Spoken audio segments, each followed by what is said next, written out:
The Manila City government has launched its campaign against all traffic obstructions in major streets. We'll have the full story from Noel Perfecto. Vice Mayor Isko Moreno has warned everyone who has put traffic obstructions in the U-Belt area beginning from Moraita, Loyola, and along the streets of Claro and Recto.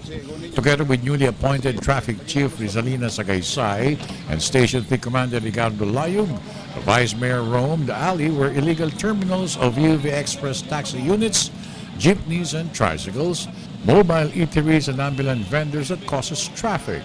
Road alleys, boulevards, highways are beyond the commerce of men.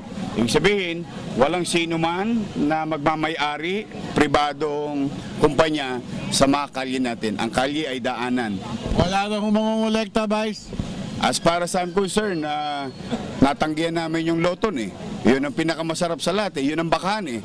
Actually, yun ang agriculture land dito sa Maynila eh. Oh, maraming baka dun eh. Oh, tinanggihan namin yung baka. Sanay naman kami ng tuyo eh. As of now, only warnings and announcements have been given, but tomorrow, Saturday, anyone who will be caught will be removed from the streets in accordance with CAP's orders. Sana naman po tulungan nyo kami ni Pangulong Erap o ni Mayor Erap na magtagumpay na mabigyan kayo ng magandang lungsod, maayos, mapayapat, madisiplina.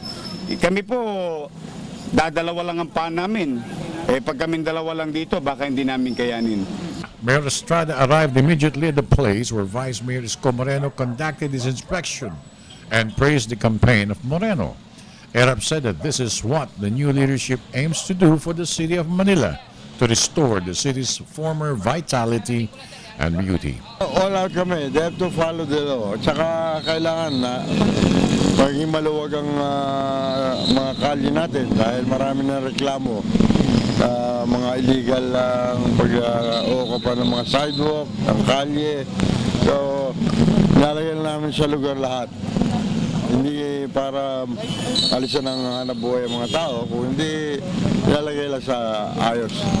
The campaign of the local government of Manila intends to give back the sidewalk to the pedestrians for their use and to resolve the problem of traffic, especially during rush hours. For the People's Television, I'm Noel Perfecto.